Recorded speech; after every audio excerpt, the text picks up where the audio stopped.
Hello,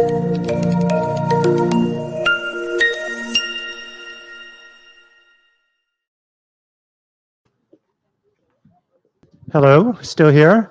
My name is Colum Lynch. I'm the senior global reporter for Devex News. I'm going to be interviewing Ugochi Daniels. She is the Deputy Director General of the IOM, focused on operations. She has quite an interesting past over the last 20 years. Probably some more controversial jobs. She had been a senior official with the UN Relief and Works Agency. She had worked with the UN Population Fund, and she once served as a resident coordinator for the UN in Iran. We're really happy to have her, and so why don't I welcome Ugochi up on the stage. Thank you very much. Let's have a seat. Okay. All right. Well, thanks for coming, Ugochi. Why don't we? It's been a bit of a grim week in terms of assessments talking about the sort of feeling that the world is in peril. You just have returned from a number of trips to Afghanistan and Pakistan. I remember the Secretary General in his opening debate or statement to the General Assembly debate about his visit to Pakistan and the degree to which he saw Pakistan as a window into the future of climate disaster. Everybody is sort of aware of the sort of almost biblical flooding in Pakistan. So maybe you've also gone there. Maybe you can talk a bit about your experience and some of the challenges. I mean, this is an event about health. You can certainly go beyond that, but maybe it's a way into discussion about that. Thank you. Thank you very much, Colum. It's such a great pleasure to be here. Thank you, everyone who's here and joining. And yes, I was recently in Pakistan. I got to visit the affected provinces, Sindh and Baluchistan. We flew over it. I was with the Minister of Planning. And I mean, I've been involved in humanitarian assistance for a long time. But the thing that struck me during the aerial visit was, as far as the eye can see, it's just water. Right. And we were in the air for about 5 hours. So you can imagine flying for 5 hours and all you can see is water. We also saw, of course, lots of dead livestock. We saw people who were on top of the roofs of their houses surrounded by water. And we saw people on roads. I'm not an engineer, but I learned from this trip that roads tend to be higher than the rest of the land. So that was the highest place a lot of people could get to. And so clearly, Pakistan deals with monsoons every year, has a lot of capacity responding to emergencies, had been responding to this flood like they would to any other flood. But then the 2 weeks prior to my visit, they had like 700% of normal rainfall, and abnormal rainfall, and were completely overwhelmed, and really looking to the international community for assistance and support. And of course, talked about how out of about 180 countries, they're number 8 in terms of vulnerability to climate change, and yet they contribute less than 1%. So there's been a lot of discussion around the impact of climate.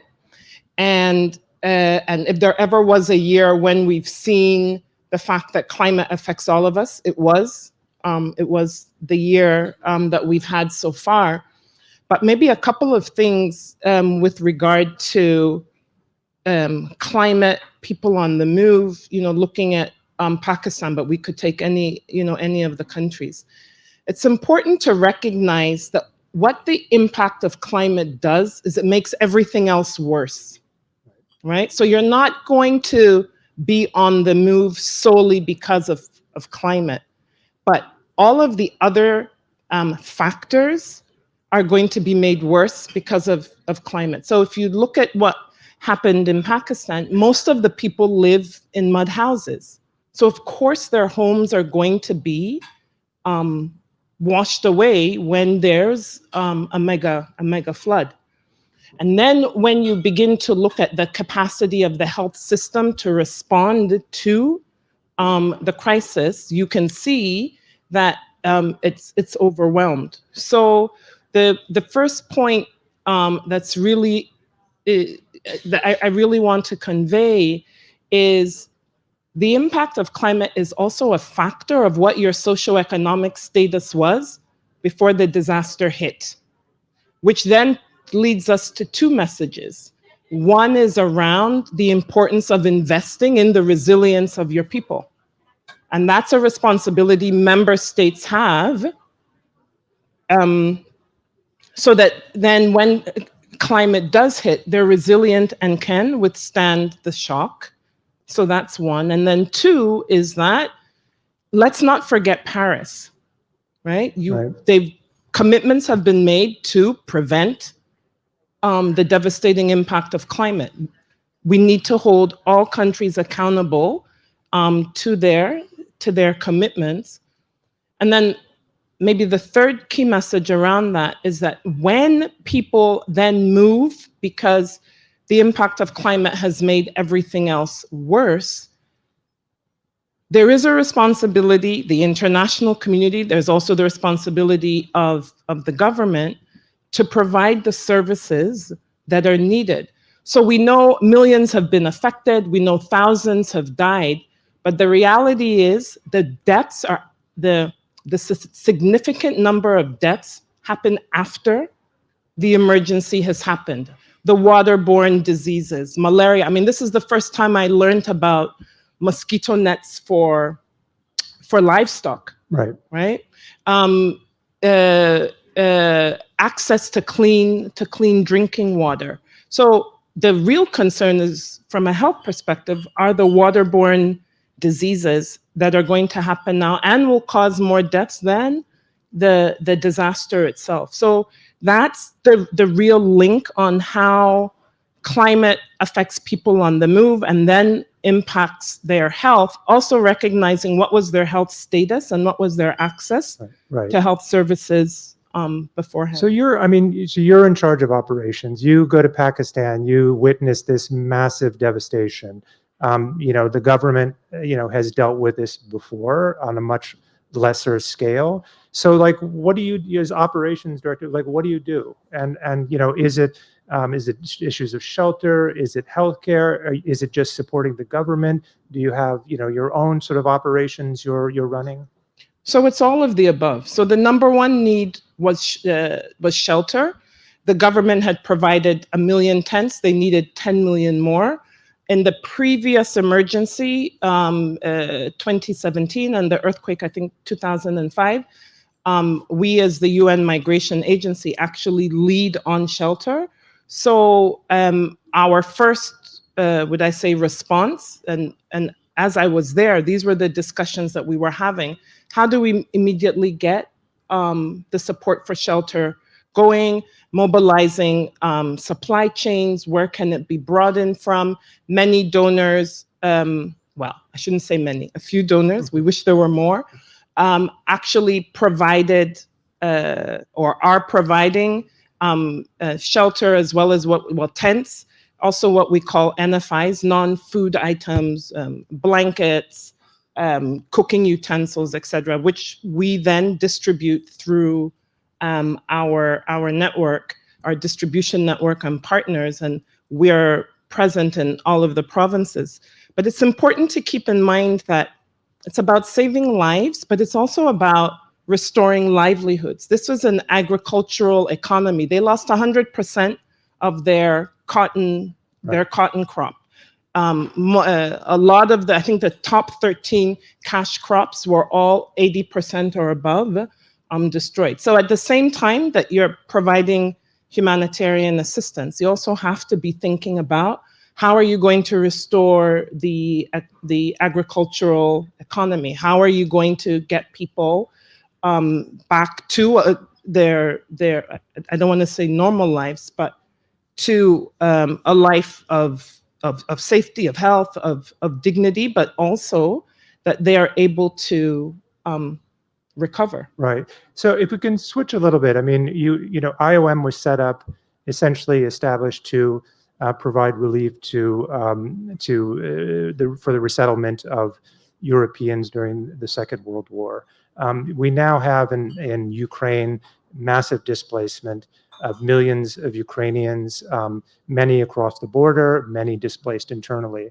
What's it like in terms of addressing the Ukrainian crises? What sort of things are you focused on? And also, maybe you can take this afterwards, but there's been sort of a question about the degree of funding and support for operations in Ukraine.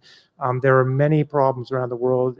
There's very serious problems with hunger, with a lot of these issues with migration, particularly in the Horn of Africa and other parts of the world. So you could give a sense of, comparatively, how difficult is it to get a response in a place like, the Horn of Africa and Somalia or Ethiopia versus Ukraine. So maybe we'll start with Ukraine.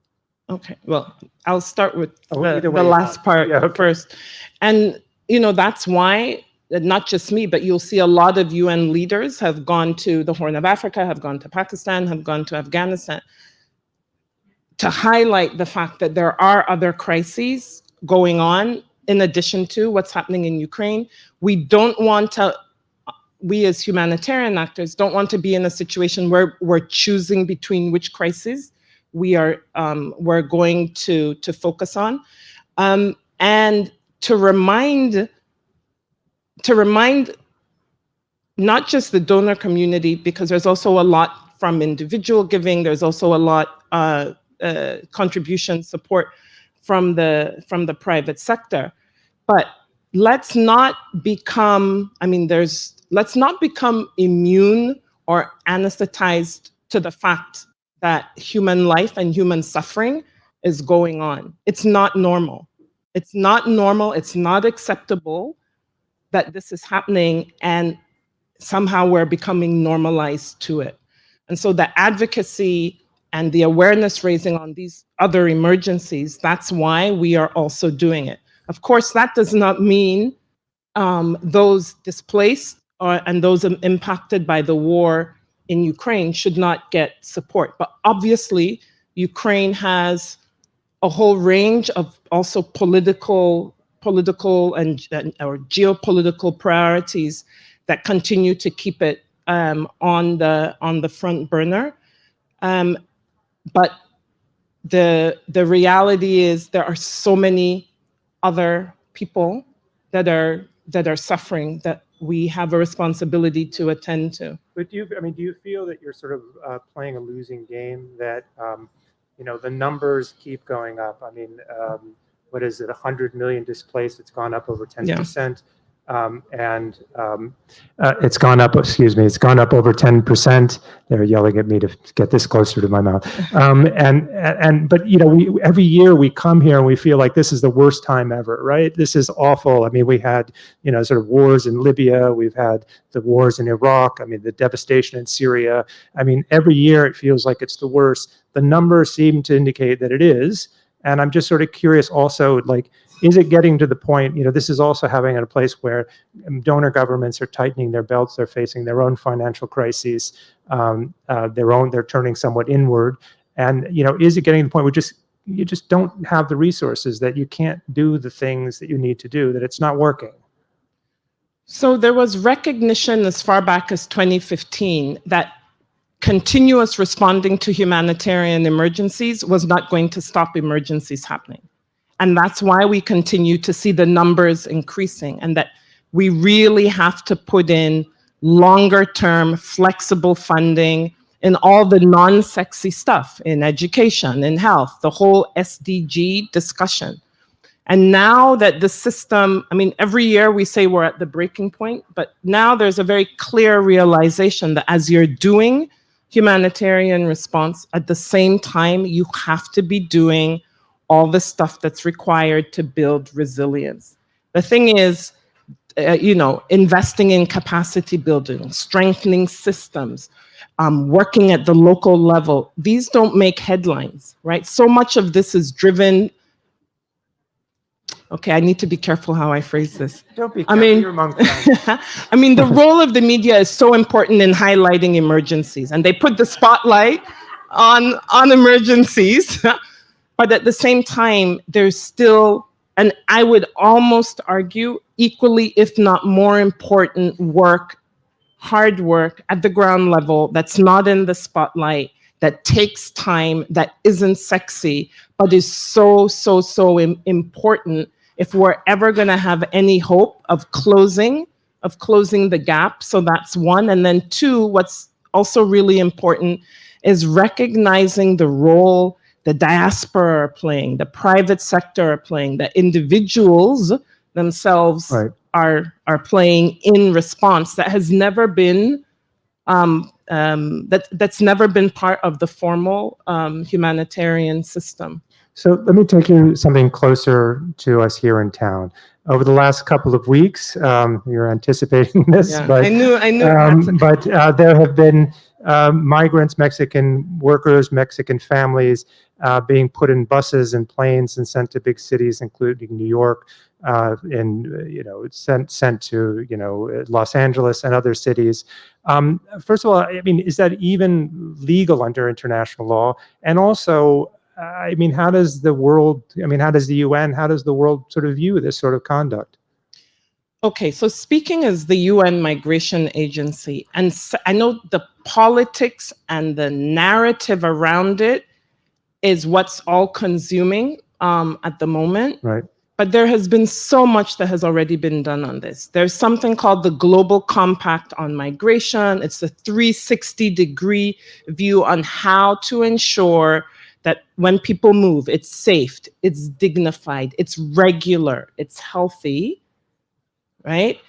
That countries have signed up to. So countries know what to do. So that's one. The international instruments and the national instruments are there for how you manage in displacement internally and how you manage movement across borders. The systems are there.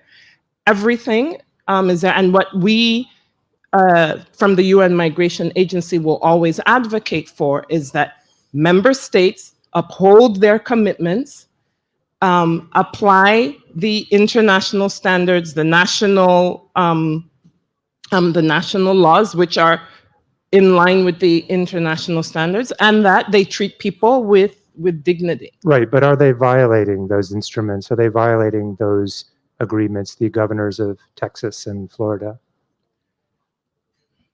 How do I get out of this? You don't.